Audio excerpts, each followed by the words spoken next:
Guys, i-house tour ko po kayo sa aming project dito sa Casamira, Iloilo. Let's go! At the same time, ito rin po ay pwedeng gawing dining table. Meron po siyang, meron po siyang extension na pwede mag-pull out. Ito po siya. Ayan. And then, meron po siyang 4 na high chair.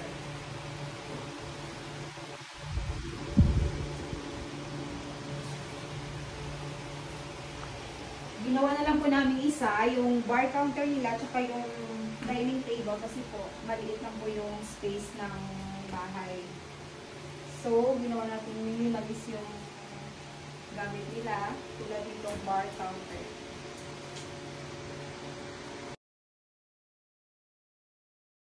So guys, igagawin natin itong bed, ang ating sofa.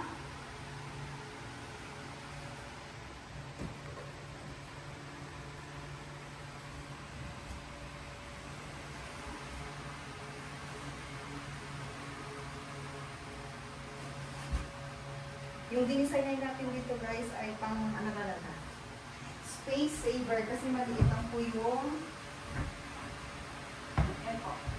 Pwede na po siya higaan. And then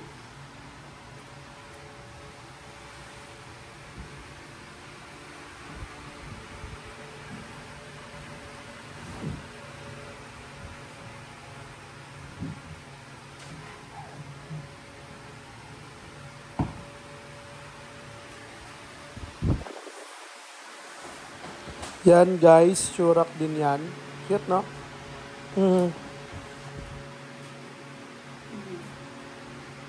Taran! At ito naman ang ating TV rack. Ilagay po tayo dito ng cladding for wall accent. And then, meron siyang laminated. Meron siyang mga cabinets. Meron dito ang display. At naman guys, ang ating Friends mirror.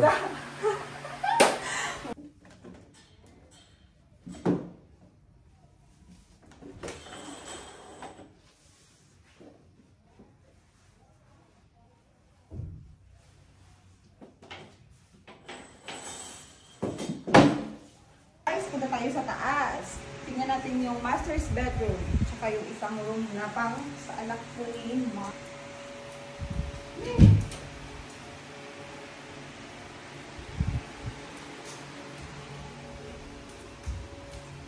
And dito guys, naglagay tayo dito ng chandelier. Static. Guys, ito naman tayo sa bedroom 1.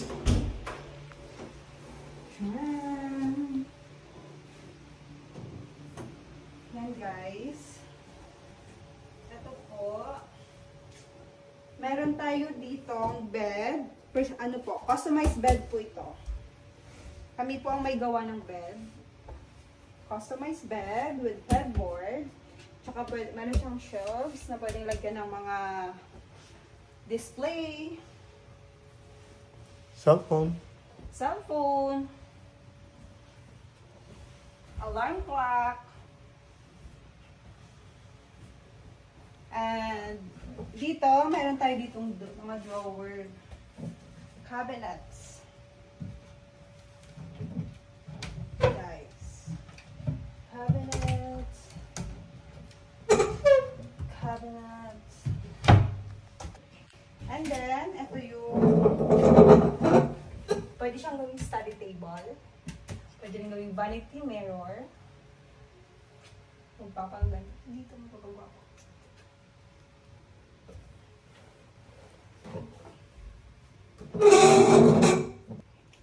And then guys, pupunta tayo sa master's bedroom.